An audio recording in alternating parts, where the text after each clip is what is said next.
I have beef with Delta Airlines.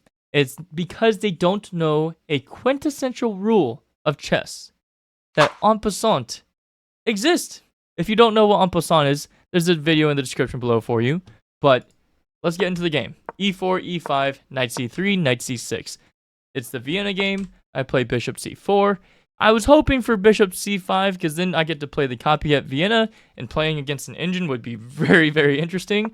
But instead we see Knight to A5. And I think to myself, I've never seen a human play this move. And you can see that chess.com Stockfish is like, yeah, Delta sucks at chess. Like, what are you doing? Like, this is plus 1.45. And basically, I figured, okay, they haven't developed any other pieces except for this knight, which is on the edge of the board.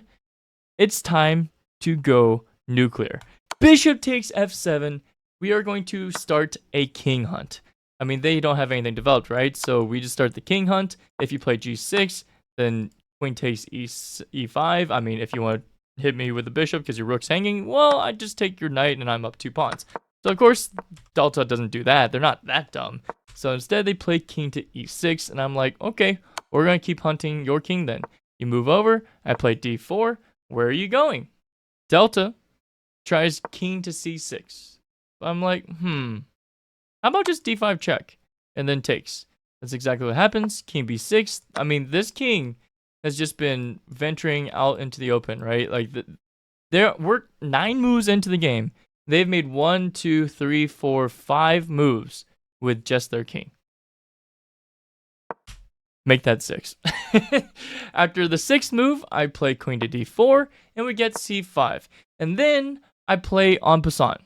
And then I play En Passant. But you know what's interesting about this? I tried to play En Passant, but Delta Airlines does not allow me to play it. You want to see proof? Check out this clip right here.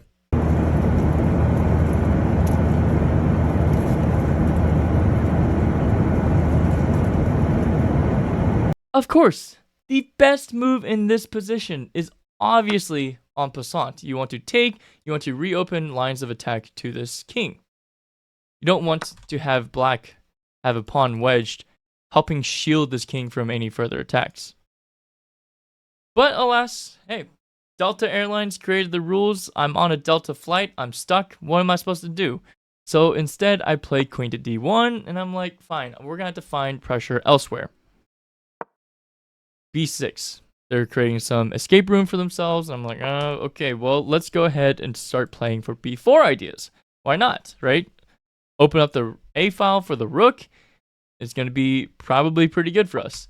After knight to f6, we see e5, knight back to e8, and I'm like, what is this knight even doing? Maybe it's getting back over to knight c7 so that it can help protect the king, but I thought this was a whole load of baloney. Knight f3, queen e7, and d6. And I had a little bit of a heart attack while I was waiting for the computer to think and make their move, because as soon as I played d6, I was like, wait a second. Yeah, my e-pawn's protected, but it's still pinned. I can't really do anything. So after knight takes d6, I wasn't exactly sure what I was going to do. Fortunately, I didn't see this during the game, but fortunately, I would have had knight d5, hitting the queen with tempo. Queen probably moves out of the way, and then we continue on with our plan of b4 like I was looking at earlier. But we didn't have to deal with any of this because they just played queen f7 right away without taking the pawn. Delta, missing some tactics, of course. Sounds just like Delta, right? All right, but like I said, I was going for b4 anyway. That was the whole point of a3, right? b4, queen to c4, and I'm like, oh, well, I would love to take this, but I need to do something about my hanging knight. Stockfish on chess.com really loves bishop b2. I don't really understand the difference between these two moves. I wanted to play bishop to d2 because it, helps point towards the king, and I thought that was generally a good thing. And at this point, knight b7, and I thought, wow, I'm not even going to fully calculate. b5 just has to be good. Like, in this moment, I was like, jaw just, Delta, are you seriously going to play knight b7 with a straight face? and look at me in the eye and just be like, yeah, this is totally fine. You're cutting off, the knight is cutting off the last exit square for this king. So of course, b5, drag the king forward, otherwise the queen just sacrifices itself. But after king a5, it's mate in 4. Okay, just full disclosure, I don't see the mate in 4. But I figure, okay, let me complete the mating net. So I play a4. They play queen to b4. And I'm like, hey, you want to pin your queen? Go ahead. Knight d5. So far, so good. I'm finding the mate in 4. But, of course, I did give you the spoilers already. We get bishop takes d6.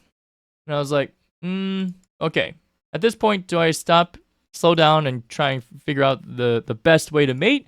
Or do I figure taking a queen is good enough?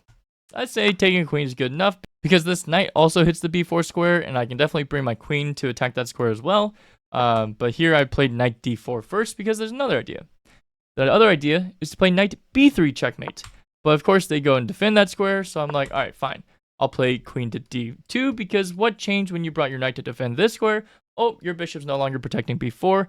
So, okay, all these lines, basically the moral of the story is you ask yourself what changed, and then you go and take advantage of what changed. Every single move in chess comes with a concession. You gotta capitalize on that concession, not the confession. Sorry. Anyway, now they go give me a check. I take their knight, and they forget about knight b3. That is checkmate. Delta Airlines gets what it deserves after not allowing me to en passant in this position. Because it's just, life is so easy after en passant. And of course, chess.com knows what's going on. But Delta, Can we ever really trust Delta Airlines again? Let me know in the comments below. Happy learning, everyone.